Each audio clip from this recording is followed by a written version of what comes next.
여러분 안녕하십니까? 계속해서 경북권 소식입니다. 고 김하늘 양 피살 사건 이후 교육부와 전국 시도 지자체 할 것 없이 후속 대책 마련에 분주한데요. 이 같은 대책들이 미봉책에 그치지 않고 실효성을 갖기 위해선 정확한 진단과 충분한 의견 수렴이 중요하다는 지적입니다. 안동 MBC 연속기획 더 나은 내일 엄지원 기자입니다. 대전의 한 초등학교 돌봄 교실을 혼자 나서다 교내에서 정신질환을 앓던 교사에게 참변을 당한 고 김하늘 양 사건 이후 학교 안전에 대한 불안과 불신은 지역에서도 커지고 있습니다.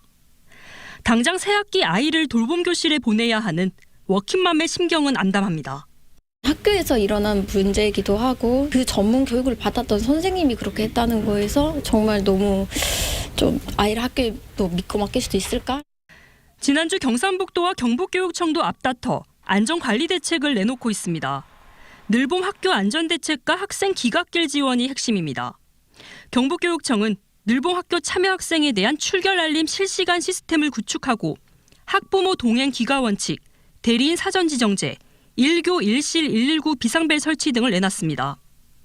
경상북도는 등 하굣길 순찰 지원 업무를 하는 아동안전 지킴이 800여 명을 선발하고 자율방범대, 의용 소방대원 등을 통한 돌봄 시설 이용 이후 기각길 동행을 확대하고 돌봄 선생님의 심리 회복 지원, 영유아 배상 및 상해 지원 등도 마련했습니다.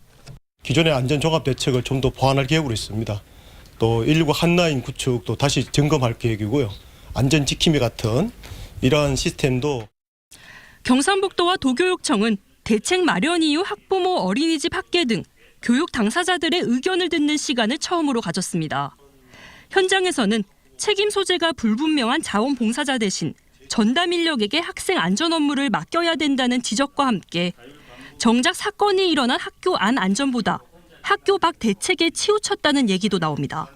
센터 안에서 돌봐줄 때, 학교 안에서 돌봐줄 때 그때 안전이 저는 중요하다고 생각되는데 신뢰의 대상이던 교사가 가해자였던 만큼 학생들의 안전교육에 대한 방향을 근본적으로 다시 들여다볼 필요가 있다는 주장도 나왔습니다.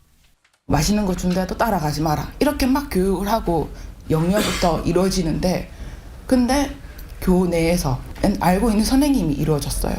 근데 이거를 이제 아이들한테 어떻게 설명할 것인지, 어떻게 교육을 할 것인지.